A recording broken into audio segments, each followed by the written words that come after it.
Hello, this is Terry Etam calling from Calgary. I'm the author of The End of Fossil Fuels Insanity. Also a writer for the BOE report, is that correct?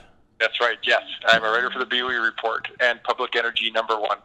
Oh, is that your blog? Websites. So you got a blog, Public Enemy #1. You've got a traditional media distribution outlet with the BOE report, and then you're an author with The End of Fossil Fuels Insanity. Look at you, man. That's like climbing the bucket list of life. On top of that, too. What's next? A TV show, radio show, podcast? Hey, we should get a podcast set up for you. We should. I mean, you're ugly for TV, but I have a face built for podcasts. I'm the same way. I got a face built for newspaper. You know what I mean? It's right on. Well, I tell you, thanks for joining the program here today. I just got off the line with Dr. Lawrence C. Scott. He's a professor of economics, and he does energy forecasting and economic forecasting for the last 40 years for the state of Louisiana, and he does a lot for the nation as well. He's been a consultant with many energy companies over a number of years. And we were talking about natural gas. And in America, we have things called subsidies. And you're probably familiar with those. I know you're from Canada, but either way. Oh, yeah. And we live on them. You know, in anybody who, we live on them. Anybody, we're spoon-fed subsidies up here. We're Canada. You know, and anybody in the oil and gas industry cringes when they hear the word subsidies. And so, you know, we talked about it a little bit, and he's against them, this and that. But one of the things we talked about was how there's this gaslighting that's been done through renewables. And gaslighting wasn't his term. That was the term I just used right now, because they don't ever talk about the amount of forests that get ripped out of the earth because of solar panels and because of wind turbines and the bird kill counts and that sort of thing. Yeah. Are you familiar with this side of it? Oh, absolutely. I work for a junior oil and gas company. We came up with a great idea because natural gas is worthless up here in Western Canada because we can't get it out of the region because we can't build pipelines. Thanks, everybody. Anyway, so it's worth zero here some days. You have the same problem in the Permian sometimes. Anyways, we're looking at converting natural gas to power just with some portable generators. And we discovered we could come up with a zero emissions proposal here. Burn natural gas in a generator, pump the exhaust down into the ground again, and use it as a enhanced oil recovery, and we're still investigating. It's a lot of work to do that. We discovered that the environmental footprint of doing that would be miles better than a solar installation. To do the same, generate the same power with solar panels would take 60 acres of solar panels versus 100-yard by 100-yard lease site. So the environmental benefits of doing with natural gas, and then you're getting, and it's zero emissions if the CO2 goes back into the ground, is miles better than solar. But we could get a grant to do solar or a subsidy, but nobody wants to hear about the natural gas power side of it. So the story has just been so distorted to one side that common sense has left the building. Well, and where I'm coming from is, listen, I'm not a big subsidy person either. I like the market to sort things out. And one of the things I've talked about with the environmentalists is that why'd you guys give up on straws and plastic bags, and now you just want to ban the industry? So to me, I was okay with bags and straws because the market will work itself out. And the you know what I mean? The refineries, they're going to figure out a new use for that plastic, and it'll probably end up with some super cool new hard plastic that you can put in your backyard as a swimming pool for under $2,000, and our quality of life just got better. I don't know. I mean, yeah, it did. Well, and I had an idea that, and I put this in my book, but and I'm sure it's the same down there, but here we have a deposit that you pay on soda cans or bottles or whatever. You don't see one laying around the street because people go around and they gather them all up. Well, if you had the same thing for plastic bags, they would get returned and reused and recycled. So why not just do something like that? Like you won't see them laying around anywhere. They won't go to landfills. If there's an incentive to get people to do something about it. That's a good idea. I mean, to kill off the supply of things is just ludicrous. You have to incentivize people to do something, to act properly. And so that's where I'm going with this. Go ahead. Oh, and that's where I'm going with this is that, the only reason we've got wind and solar is because of the subsidies. I mean, what you just said is exactly right. You can show all the science in the world that says this energy source is going to give us a better emission and it's going to be more economical and it's going to be more affordable for the average person too. And they'll turn around and say, and even more environmentally sound. And it's more environmentally sound. And they'll turn around and say, but it's not wind or solar. Thank you very much. And that's the end of the story. And that's the end of the story. And so what I'm trying to do is I'm just trying to have the conversation, and I understand there's zero appetite, but this natural gas thing is a problem.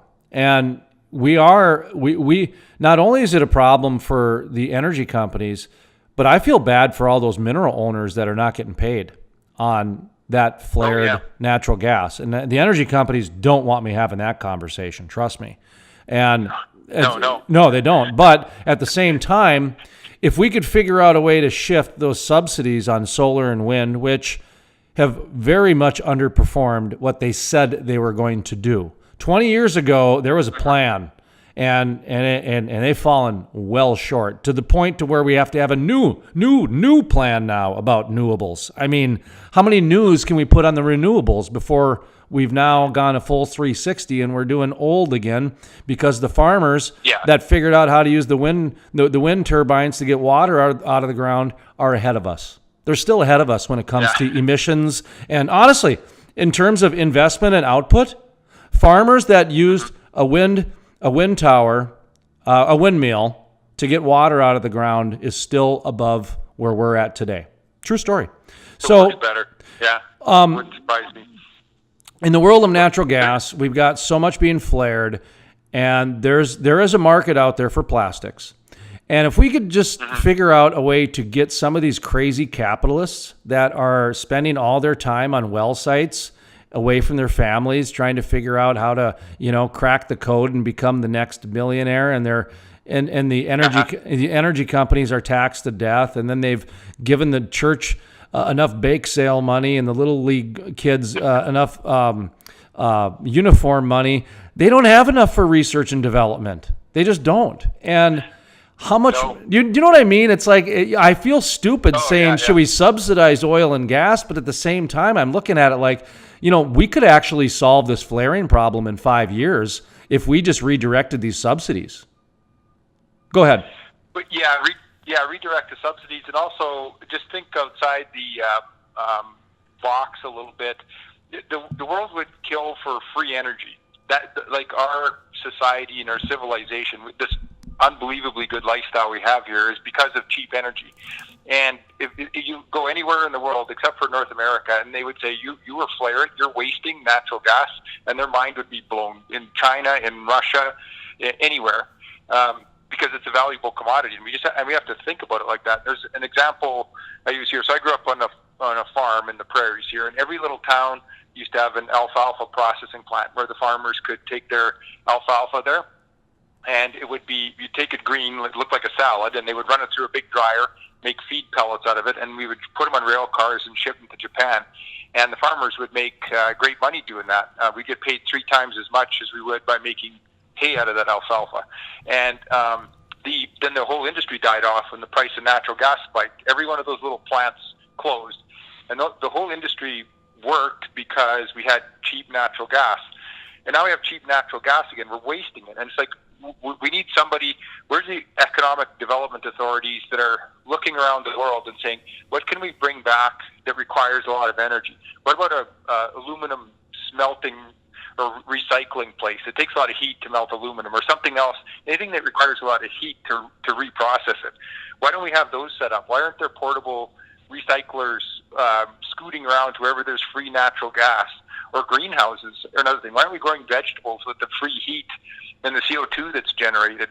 So I think there's all sorts of, we have to look at it as though this is a free energy source, and it's a non-renewable. It's going to go. It's going to be gone. So how do you take free energy and you make economic value out of it? There's a lot of different ways to do it, but there has to be an incentive, like you say, and I'm not even sure it's a subsidy, but you could say, well, people would call it a subsidy. But if you tell someone, you bring a metal recycling facility here, set up shop. It can be a portable one. Doesn't matter. You don't pay any taxes on it for 5 years. Like you have guys coming from all over the country to do that, right? So or plastic recycling. There's so many things you can do with free energy if you just look at it right. That's an interesting perspective. I haven't looked at it like that, where you have the sun, you have wind, and those are considered free energy.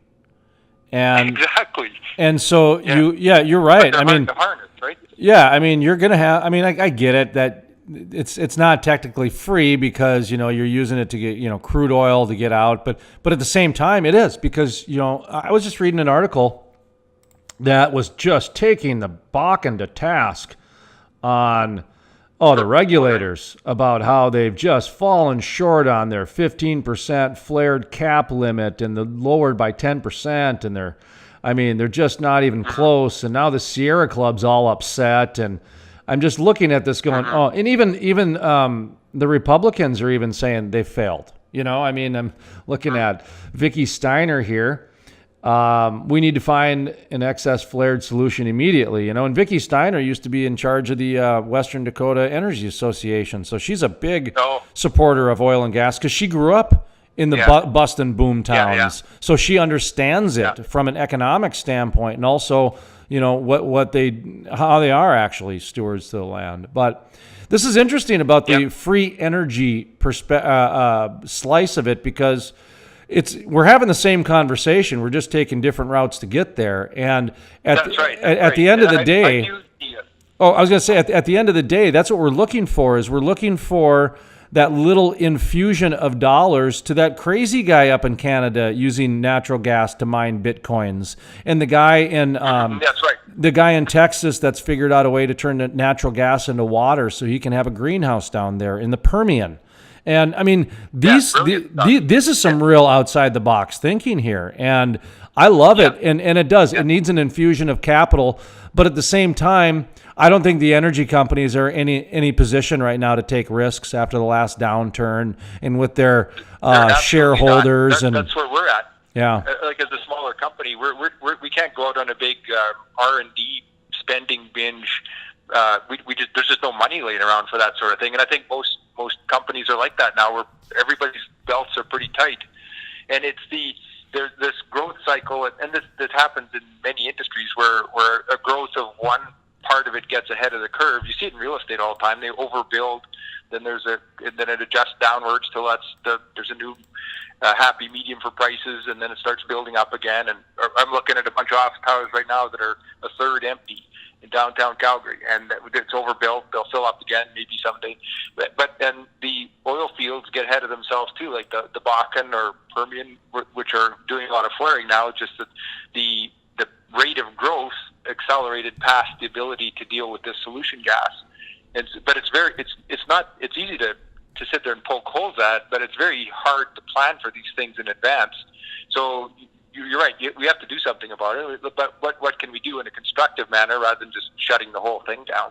Well, and that's where I'm just stepping up. I mean, we've been a non-political program for especially the last 3 years. Yeah. We've gone like overcorrected to where it's gotten a little boring for me. Excuse me. No, I'm just kidding.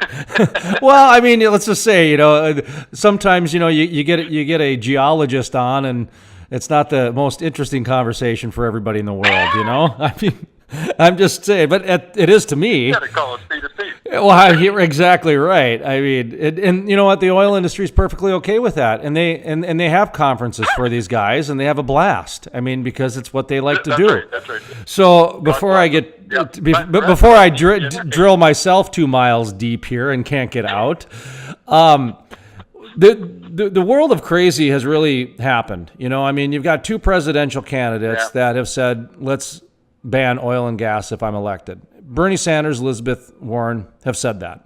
Not phase it out. Like Bernie Sanders said, done, no more going forward. And Colorado, Proposition 112, as 60 to 70% of the leases are in question. Oregon, the Senate just voted to do what Colorado's doing last week. Wow. Oh, yeah, it passed the Senate. And then Wyoming, Right. the federal judge banned some drilling and for the first time on some federal land. So my point is that this cult of environmentalism has really gotten to the point to where it's affected courts, it's getting state law, and now it's a presidential thing. You guys in Canada have, the Queen has been the landowner for a long time, and you've mentioned, you can't have pipelines unless, the planets are aligned, and Bigfoot helps you build them. So, we need every last person in the country to agree, and then we can build something. So that's one. Happen very often. That's one direction America is going. The other direction, what Lauren Scott and I talked about, Dr. Lauren Scott, I like to call him doctor because he earned it, is that we're very much going down the path of Europe, which is very much renewables, and they pay like $17 for some natural gas, and we pay like $1.50, and China pays $6-7. So, I mean, does America understand that there's a very big price when it comes to renewables? I don't know what your cost is in Canada. I know the political side of things, but talk to me a little bit about the economic and then the political side of shifting to a renewable culture. Well, I don't know if I can come up with a number in Canada. I know that it drives the cost of everything up because you're simply just duplicating an energy infrastructure. Like wind and solar help you when the sun is shining and the wind is blowing, obviously, but the rest of the time they don't. So you still need the same infrastructure and to provide the power when those things aren't happening. And in winter, as you no doubt know, the sun doesn't do a lot. It's not a lot of help as far as heating your house. So you need natural gas, and the closest numbers I can come to are something. I just read an article about Germany. Germany's been at this for decades now. Their power prices have skyrocketed in the past 15 years. Their emissions are still flat. They're still overwhelmingly reliant on fossil fuels, even though the whole place is covered in solar panels. They're spending something like $40 billion a year on renewable energy. They're not advancing their targets. They're not going to meet the Paris climate goals, just like everybody else. And they've just been running flat out, trying to convert to a renewable economy. And the article I read was a good one. It was actually very supportive of them. But these reporters were pestering the German ministers, and who got a little bit exasperated. They said, "Look, what more do you want us to do? We've been going flat out on this. We're spending every nickel we can. One of their big mistakes was they shut down nuclear because they got scared by the anti-nuclear lobby, and now they're reliant on coal plants to replace that. So there's a country that's been in a very, very, very wealthy country, and we shouldn't forget that either. That it takes a lot. You have to be a very wealthy country to have the option to even consider renewables. These poor countries, they don't have the option to. India and China aren't worried primarily about going renewable. China is worried because they want electric cars because of all the smog in their cities, but they have national security to worry about first and foremost. They don't want people starving to death, and their standard of living, they want it increased. So the cost of these economies is if you refuse to do it in a staged, rational manner, if you want to do it wisely, and okay, so you knock down the easy things first. Let's get off of coal towards natural gas, and then that's a big leap forward. You can cut your emissions by a third just by doing that. So why not? Why don't we start there? Why aren't all the environmentalists pouring all of their energy into that? Get on to natural gas, and then deal with wind and solar in another 10 or 20 years when we can start handling it. But right now we just can't because you need duplicate systems. Yeah, and it gets back to what happened to straws and plastic bags. I mean, when there's a little bit of work involved, a little bootstrapping, they just go right to the extreme. What gets me too about Germany, I read similar articles in the last 2 weeks or I think it might have been past week on the Germany updates, because they came out and they got audited, so to speak, and I would agree the article was more positive than negative. However, the negatives were very quickly brushed over, and the negatives were pretty substantial. And go ahead. Well, no, you're right. Like the doubling of power costs, you hear that in other jurisdictions too. that happened in Ontario. Here they had a green government in that province for the past 10 years. They got kicked out last year, and they went all green. And people's power bills were going from $100 a month to $700 a month, and crazy numbers. And that's that hits everyone, right? The poorest people, everyone gets hit by these power bills. So and it's just moving too fast. They're trying to push something that you're trying to convert a system that can't be converted that easily just by sheer screaming. I think scream power is what they're working on. The other thing I think that got left out of this, the article that I read at least, had to do with Germany's size of a country. I mean, I'm not talking population-wise, just the sheer geography size. It's, compared to the United States, what is it? Maybe the size of North Dakota? Maybe it's the size of North and South Dakota? Not big.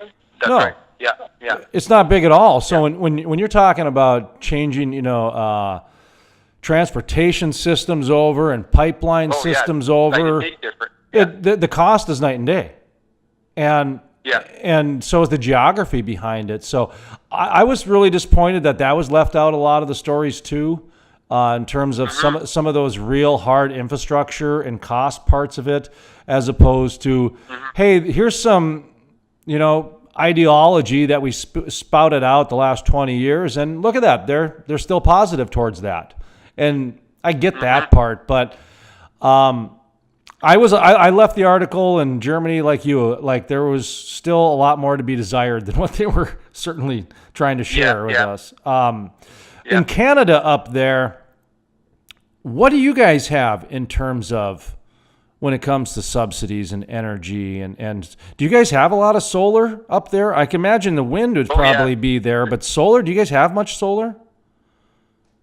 Solar is really booming for the same, because it's the subsidies. Like it's on residential homes and businesses, or actually like solar farms?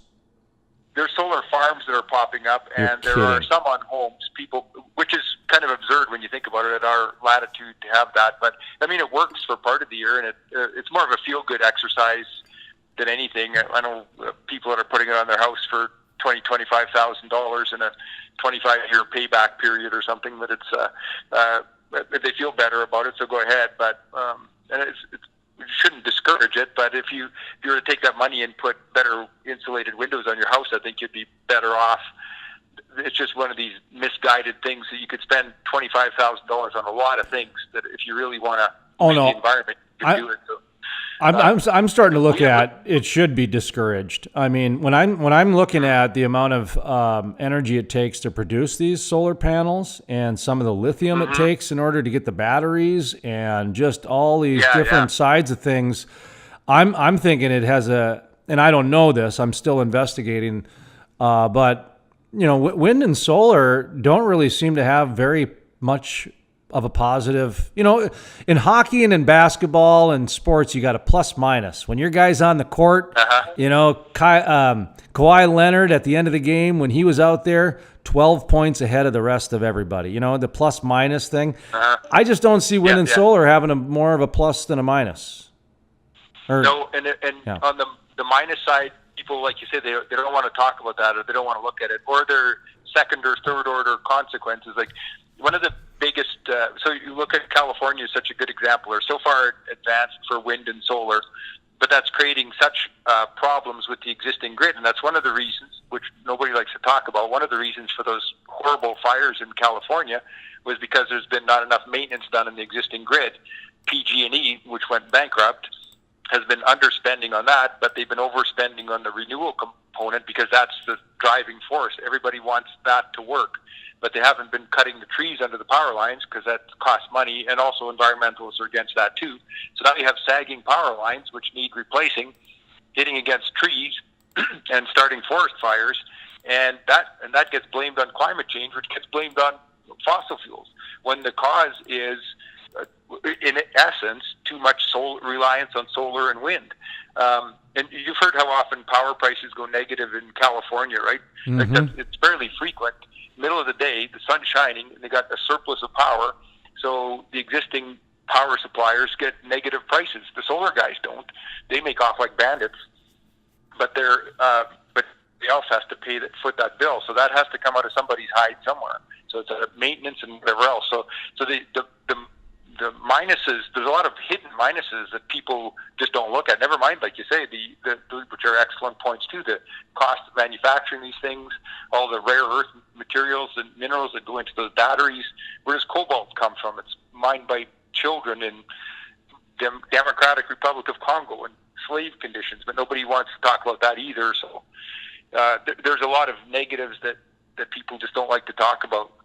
Well, and I even look at the new political war we're in with China now over these rare earth minerals. I mean, it's been in the news the last 2 weeks where that's like the trump card they've got access and control over all these rare earth minerals, and the average person doesn't understand why that matters.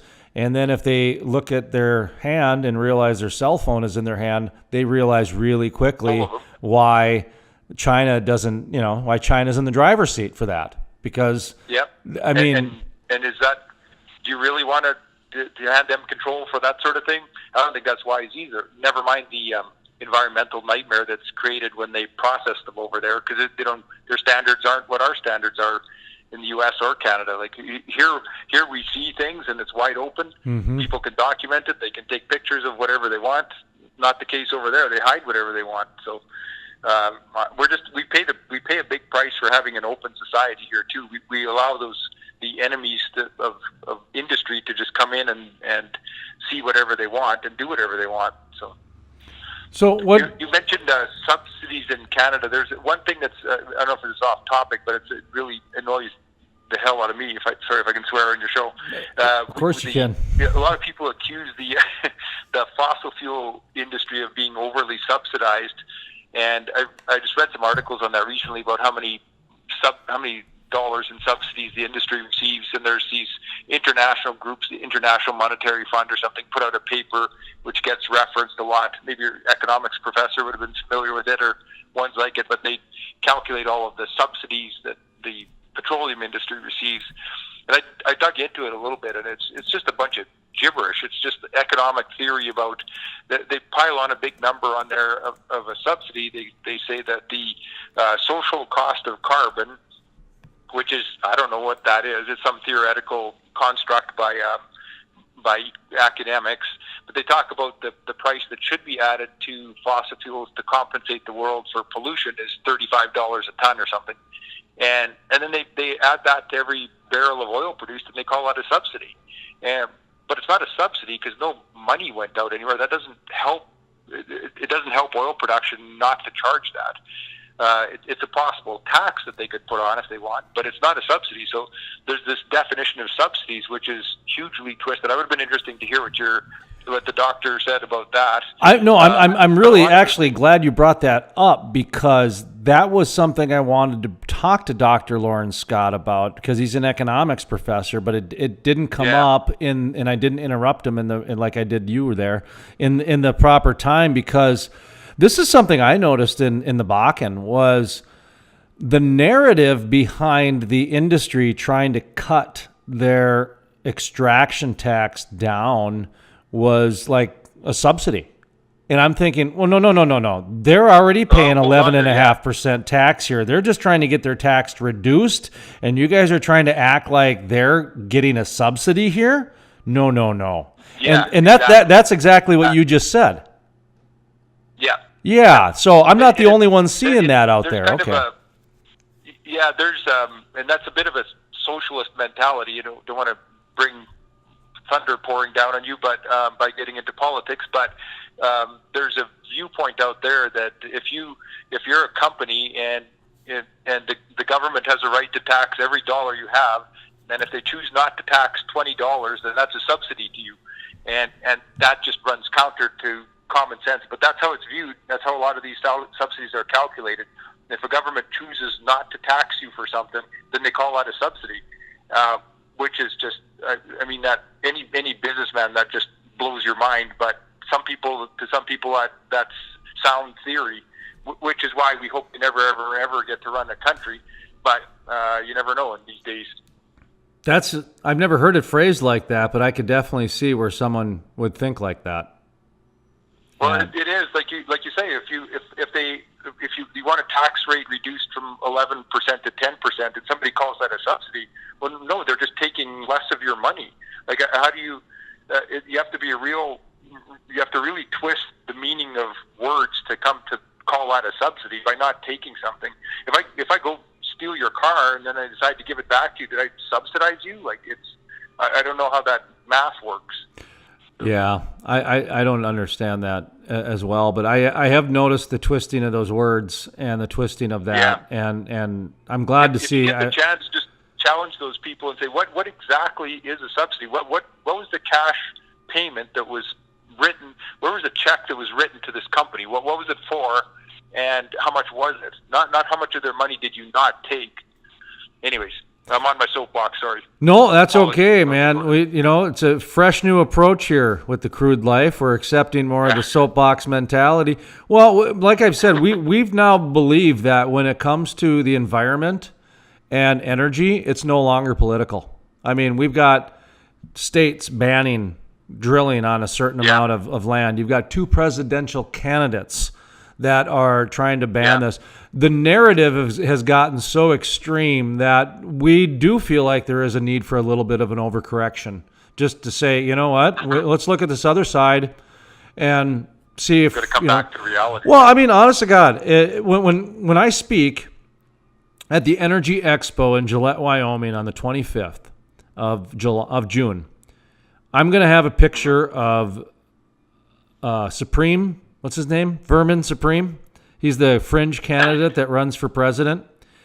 And yeah, he's the guy who wears a boot on his head. I thought it was a Merlin hat because he has this beard. And when they do the fringe candidates debate on CNN and Fox, because they got or whatever, C-SPAN, whoever gives them their legal time. Their time. Yeah.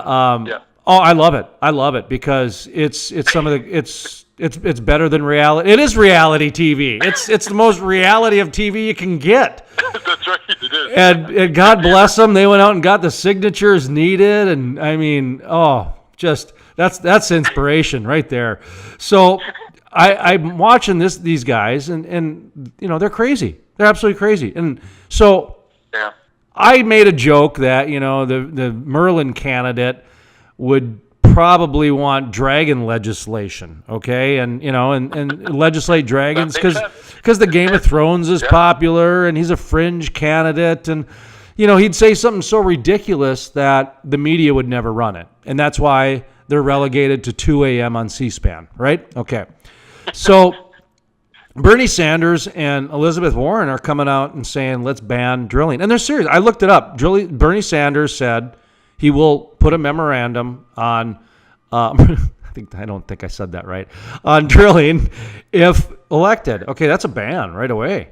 And that actually is a very crazy statement. And I mean that in its Webster statement. Like, that would have such an impact on the economy that's not only crazy, it's irresponsible. It's just flat out irresponsible.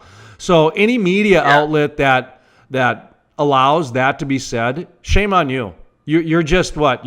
If you're in the cool club, you can say whatever you want, and then that's news.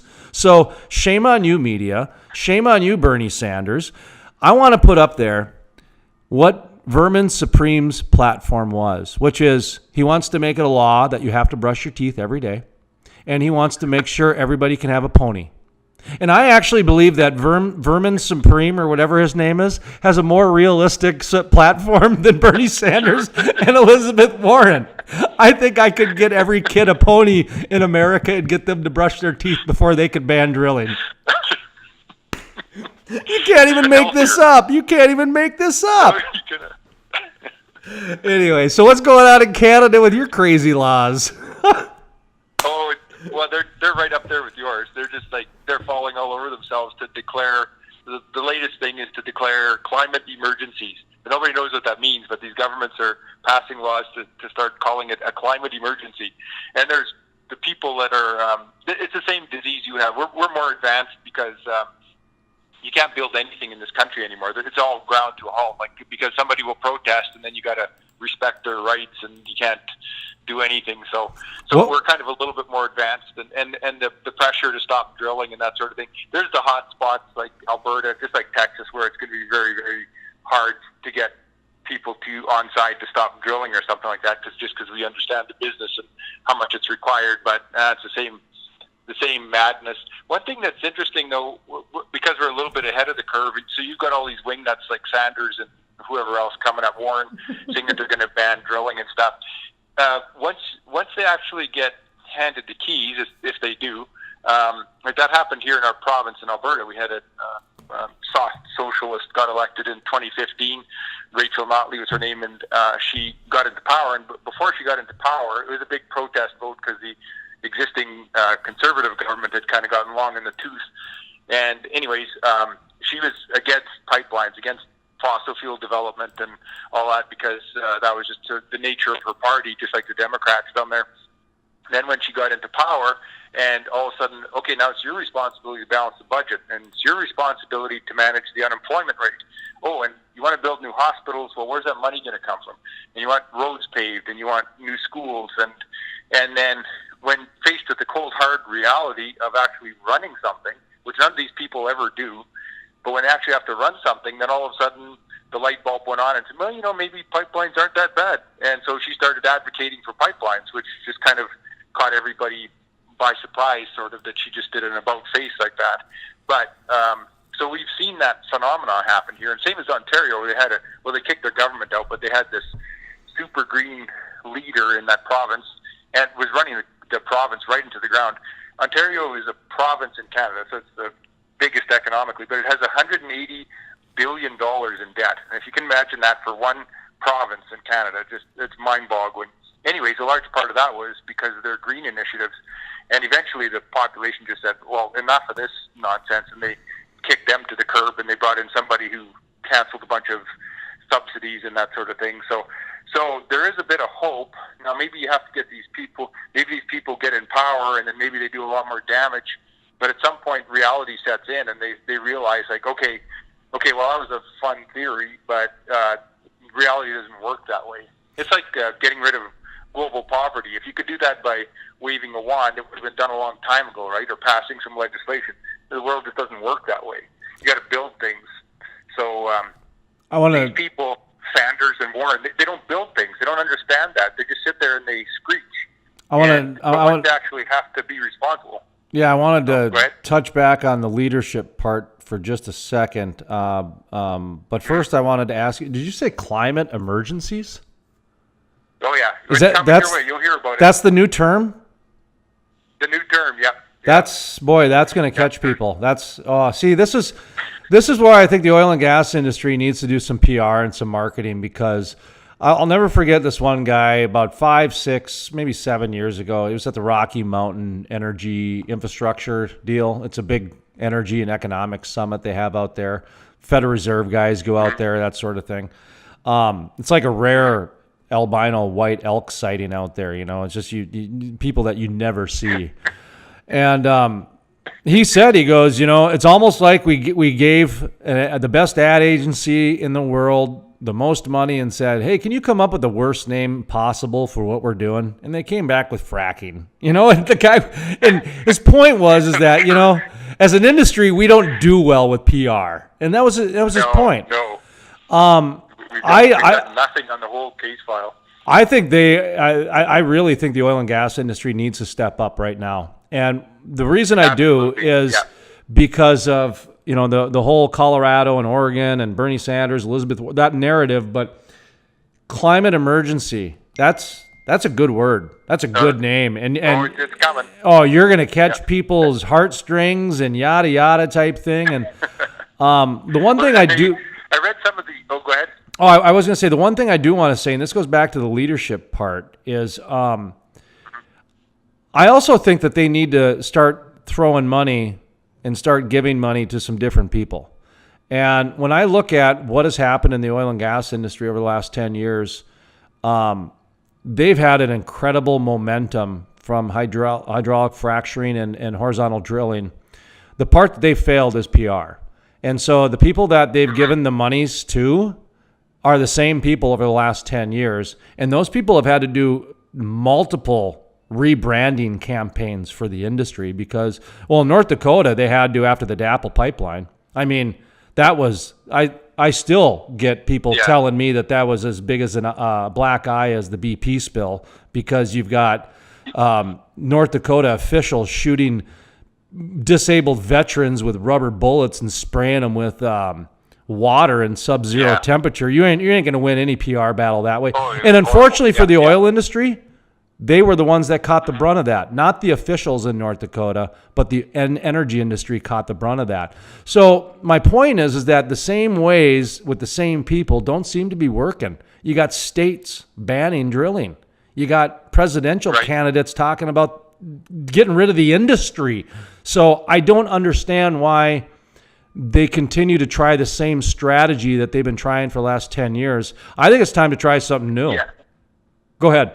Yeah, and part of it is just like there's, I think you're right, and I wrote about this in my book, is that for decades, I think the energy business around the world has been used to just dealing with governments. If you need something done, you go to the government, and and governments were the ones that wanted the resources developed, so they would work with the energy business to come in and develop something, or a county or a state or whatever, because it's good for business. Now all of a sudden those same entities have turned on business, and so I think the energy business has been caught flat-footed by that. Like you said, they're not used to talking to the public, and there's this kind of this blank stare you get when you ask a petroleum person, like, can the world live without fossil fuels? And they go, well, that's the stupidest thing I ever heard. But if you ask the guy in the street that, and they'll go, well, yeah, of course we can, because we've learned that from the news. And there's simple websites like a friend of mine circulates this thing of 150 uses or ways you use petroleum every day that you weren't aware of, and things like lipstick. That's made from petroleum, and anything that's made out of plastic, and tires. All of these, this whole list of, if you look around your kitchen, there's probably 50 things that are made directly from petroleum or petroleum products, and people just don't realize that. So we got to get that narrative out there to people, that you realize what you mean when you're saying you don't want any more fossil fuels. You realize that means no more heat for your building. You understand that. But the industry has just been so bad, like you say, it actually just getting out to people and saying, do you know what this means? What these people are talking about. Never mind, there's the other side of it too. Do you know what it means from a climate perspective? If you stop all natural gas production in the United States, it doesn't change the climate one little bit, as long as the big emitters of the world keep going the way they're going. So I think they just have to. It's kind of like learning from scratch, but they have to do it, or they're doomed. They're just going to face this legislation everywhere, like you say. So. Yeah, I've been following the disruptors a little bit lately, and it's interesting, because I got hit hard with the internet. I mean, the internet was a major disruptor in my life, because it put my first company out of business. I mean, I invested over, $250,000 in the internet, and I don't think I got $8 back. I mean, you couldn't. Oh, wow. Oh, no, you couldn't give away. Remember that 10 years ago? Everybody was giving away information for free on the internet. I mean, you still got Chicago Times and Los Angeles Times. I mean, newspapers that had monopolies for 100 years are going bankrupt in 10 years after the newspaper. After the internet came out. How's a little third world of media like me going to make it, And so, but that's okay, because I came back and I learned from my mistakes. Thank goodness, from my perspective, for the energy industry to teach me that essence of capitalism and to pull the bootstraps up and do that type. I just love the energy of all that it gives. But the political side of things, I think, could be the major disruptor in the U.S. When you've got states banning it, and this. After talking to Dr. Lawrence C. Scott, I forgot about how bad Germany was. I mean, I know they're trying to spin it as they've made these great advancements, but I forgot, they pay $17-18 for some natural gas, and we can't even give it away down here. Yeah. So, and Germany is one of the biggest economic powerhouses in the world. Right. To be able to afford that, there are almost no countries that could afford to do what they did, and it hasn't even worked. Their emissions have flatlined since 2009. So 10 years, probably $300-400 billion they've spent, and they've made not one dent in their emissions. Well, and like you mentioned, they got to start firing up those coal plants again to keep up. Yep. Yeah. Because they Up got with power. So. yeah, they got rid of nuclear and everything. And so anyway, my point is that I forget that there is a political shift that's happening, and a lot of times those leaders really don't care about the cost because it doesn't affect them. No, not at all. They're not part of the little people out there that are making their lives work. So I get that. Yeah, and they throw around that T word an awful lot. I saw Sanders' plan, or was it Biden's plan, $5 trillion renewable plan. Somebody else had a $2 trillion. I think Warren had a $2 trillion renewable plan. Like, where does this money come from? Is it? And they let their spin doctors say, well, we're going to create a bunch of solar jobs, but you realize, all you people that believe that those solar jobs are going to be kids squeegeeing those solar panels to keep them clean, and that's going to be the bulk of it. If you want that as a career for your kid, then sign up. But yeah, I was just trying to think of a Roomba squeegeer that somebody's going to have to invent, because I was thinking about that the other day, going, they're going to have to figure out a way to make these solar panels clean, because if you don't clean them every week or once a day or whatever the thing is, they're not efficient. Yeah, they lose 40% of their efficiency or something, and everything gets dusty. That's just the way the world works. So let me ask you this. You've been, by the way, Terry Etam with us, author of End of Fossil Fuel Insanity, writer for the BOE Report. Your book's available at Amazon and your website, correct? Yep. Okay. Yep. Amazon's the handiest, but yep. So I've been a kind of a proponent of that. Maybe it's time that we take a step back, and I don't believe that we need to get rid of wind. I don't believe we need to get rid of solar. No. I don't believe that we need to get rid of any of those. I think they all have their place on God's green earth. Okay. Now, I do think that it would be nice to know which things we could benefit the most from solar. And to me, all I've seen is charging my cell phone. That's about, honest to God, the light chargeable things is all I've seen solar used for in a very practical, economic way. Honestly. Have you seen it beyond that? I agree that the only reason they exist in such strength is because of the subsidies. But I put a chapter in the book about this, that in my mind, if we want to have a proper phase out to renewables, you have to do it in stages. And first would be to move towards natural gas, and then I think I like hydrogen as an alternative, because hydrogen is a battery. Yeah, we should be chasing hydrogen cars instead of battery cars, because natural gas can make hydrogen, so that's a transition fuel. Then you can also use solar power to make hydrogen as well, because that can be store solar energy. And so I think the economy has to move in stages. Like you say, there's a place for all of these things, and at some point we'll get to a place where they predominate, but that's so far down the road. But in the meantime, we have to do this in rational steps. And I think the first step is accepting that something like natural gas is the fuel of the future for a while anyways, and then segue into those other solar and wind where we can actually use them, because right now you just have these lots of power during the day when you don't need it that much. So the political side, I don't know what's going to happen. Sorry to just jump topics here, but no, that's good. From up here, it looks like a problem in the U.S. is that you have Mr. Trump on one side, and he's way over there on one side, on the side, a polarizing figure, let's say. And then now now the people, when the next election comes, they're going to be forced to say, okay, do I vote for Mr. Trump, who's extreme in a lot of regards, and or do I go with the other guy who's extreme in the other regards? And I don't know where there's the middle 70% of the people. I don't know what they're going to do when they get in the polling booth. Well, I've said on this program before and elsewhere, when it comes to my personal thoughts on politics, because really at the end of the day, political thoughts are personal. So I firmly, and I've covered politics for 25 years, so I feel like I can at least say something that is somewhat relevant. I haven't for the last 3 years, and I've done that on purpose because I still talk to politicians. Yeah, in fact, I prefer not to get into it too, but because everyone else is doing it. And so we wanted to go a different route, and we wanted to stick more with the geologists and the CEOs and the writers and the correspondents, that sort of thing, the people that are involved in the industry day to day, as opposed to the people that get the briefings handed to them.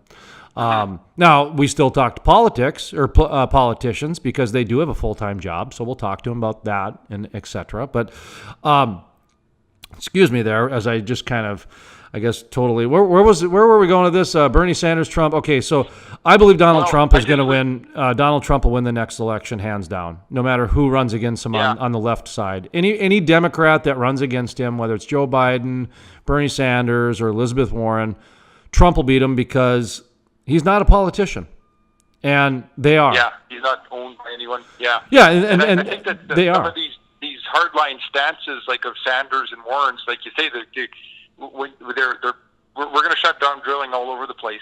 Okay, so you're selling that message to a small segment of the population, but you're going to piss off. How many states are going to be pretty upset by that? It's going to be a lot. So that's why the middle ground is where people need to be focusing rather than pushing things to extremes, because that's just not going to work. It's just going to blow up in their own faces, for one thing. It's like people, the global charge to reduce emissions, you can't strangle supply. Like, people just want their comfort. They want a bigger, faster car. They want air conditioning. They want a bigger house. They want vacations. They want all this stuff, and you can't do it by strangling their fuel supply. Like, you have to find ways to either make that a lot more environmentally efficient, or make it impossible for them. I suppose maybe that's what some people would do. But the incentives, the way that they're lined up now, they're not achieving any of the desired objectives, and it's just a big waste. Yeah, I think the other part of it too is when it comes to elections, and Dr. Scott, he mentioned this too, most people, it depends on how the economy is doing. And so when you look at probably, a year from now, a year and a half from now, was it a year and 3 months when the election is, it'd probably take a lot for the economy to go south that quick. It could, so, yeah. It could, but I doubt that it'll go south enough to where it would hurt Trump. Of course, my crazy mind, and I still believe this, the only person that can beat Donald Trump in the next election is The Rock, Dwayne Johnson. That's it. Everyone else ain't got a shot. I mean, The Rock has enough followers on Instagram to be able to announce it and form a third party. He has more followers on Instagram than the United States has population of people. So I'm not kidding you. I mean, and he's not a politician. He's the man. And I used to think Stephen Colbert and Jon Stewart could have a shot, but they're kind of already a liberal. They're kind of blanketed as a liberal. Whereas The Rock, he could come, he could come out with the People's Party and be a cool, hip third party. He wouldn't have to be a Democrat or a Republican. The Democrats love him. He's not controlled by anybody. No, and he's a savvy, smart businessman. In fact, he does business with his ex-wife. Like, they became business partners after their divorce. And so, he's a very good man. Like, he's an honest, hardworking man. Oh yeah, no, there's a lot of really good qualities that he could be a president of. And so it's one of those. Go ahead. Is there rumors that he's throwing his hat in the ring, maybe? Or no, this is just me. This is just me. The Republicans tried to court him back in 2008 or 4. I can't remember, but they tried to, and he just kind of said very nicely, no thank you, that sort of thing. But he's just been, the way he's been acting over the last year, it almost seems like he would do it, and yeah, he's really become the top of his game in almost every industry. He's a motivational speaker, he's an actor, he's a performer, he's a businessman. He what else does he showed up in Stillwater, Minnesota to take a girl to prom that got stood up. And so he does like some very nice public relation things. Oh yeah. And he's just kind of one of the people. And yeah, it's just something very relatable guy. Every now and then you'll read the tea leaves that are crazy and think, you know what, I'm just going to say it in case it comes true. And that's kind of what I've been doing, where I just, he could do it. Why not? Well, look at the Earth's champ. Look how close you are. The Earth's champ is really coming along fine here. We're going to be John. I thought you were the man. No. I sponsored the belt, so my guy won. Johnny Green, he took the title down down in Rio de Janeiro, I think it was, Brazil. And he'll be back. Yeah, the belt's going to be coming back soon. So the belt's coming back to North America. In fact, you'll get a kick out of this. So Johnny Green was a part of that big global tournament where they unified all the belts, the Eurasian belt, the African belt, the Australian championship belt, the North American, the South American. It was a 16-person tournament. And Johnny Green came out as the Earth champion. And there's a gentleman in Wyoming that called me after the press release came out. And he would like, at the Energy Expo next year in Gillette, Wyoming, we're going to, in fact, this is probably, we're announcing it too soon because the event's not until the 25th, but he'll be okay. We're going to announce the criteria in a few weeks for the North American champion. So next year, we will crown the new North American champ. Johnny Green will, because this title's vacant now. He's now the Earth champion. There's nobody that has the North American champion, so you might have to send some Canadians down here to Gillette next year to try to get the title and take that back. And anyway, it's going to be a nice belt buckle. They're going to get belt buckles to showcase that they are an Earth, or a regional champ. I mean, hey, there's only one Earth champion. Yeah. That's right. But still, nothing to sneeze at. That's right. United States champ. He's going to start a tour called Clean Your Mind Tour. And he's going to go around and help people clean their mind. Because before you can become an environmentalist, you got to have a clean mind. Because there's a lot of people out there just trying to fill your mind full of dirty things like plastic bags. Remember the whole paper plastic thing? Remember how they tried to, remember they gaslit us and double spoke us in this Orwellian way that paper bags were more environmentally friendly than plastic? Boy, that turned out to be a farce. Yeah. So just simple things like that to help clean your mind a little bit, so that when you, take a look at, how your how your car moves, you might have a little more appreciation. Yeah, just make people think about these things. Yeah. Well, it's something as stupid as, like you mentioned, do you really want people not to have heat? And there are some things like, when you get a needle, you probably want it in a plastic hermetically sealed device so nothing's been tampered with. So there is still a use for plastic. And you can't make enough soybeans in the world to keep up with the amount of plastic we need. Nope. If we're going to go that route. But so, I mean, Johnny Green, man, I'll make sure to have him autograph something, send it up your way, and I would love that. Yeah, put it on my wall. Johnny Green, who did he beat? Fana Zhangsu, I think, was who he ended up beating in the finals. But I don't know. That event is so green, we can't even go. They don't even allow cell phones there, Cell phones are considered the number one polluter on the planet. So as a symbolic gesture, they do not allow it. What's that? Yeah, rightfully so. They have, it started in my book there, I dug it up or read an article. 7 out of the periodic table of elements has 118 elements on it. A cell phone has 78 of them. No kidding. So, yeah, and they come from every corner of the world. And so every one of them has to be discovered, explored for, mined, processed, transported, shipped to China, put together, and come back to you. So think of the footprint of 78 minerals, and they come from everywhere. They're not coming from New Jersey. They come from everywhere you can think of. So, yeah. And that's the thing Johnny Green was trying to point out too, is that today's environmentalist has really just become a texting, trolling, Keurig drinking, iPhone using environmentalist. Honestly, they believe that by texting and trolling, they're doing their part to save the earth, and actually they're causing more harm than they could ever think of. Because not as anybody else. Not only does the production, like you're saying, do a lot of harm, but the data centers are the reason the cell phones are going to be the number one, or are the number one polluter in the planet, because these data centers. Oh yeah, I mean, so it's as Johnny Green said, are you guys ready for the paradigm shift? Because he's going to take back the environmental movement. He's tired of it. He's tired of. Good. Yeah, it's going to be fun. So I just noticed that, boy, we're well past our time here. But boy, I tell you what, when you're trying to save the planet, Yeah. As I say, when you you're can edit trying it down to whatever you need to, I'm sure. yeah, when you're trying to save the planet, time flies, right? Oh, yeah.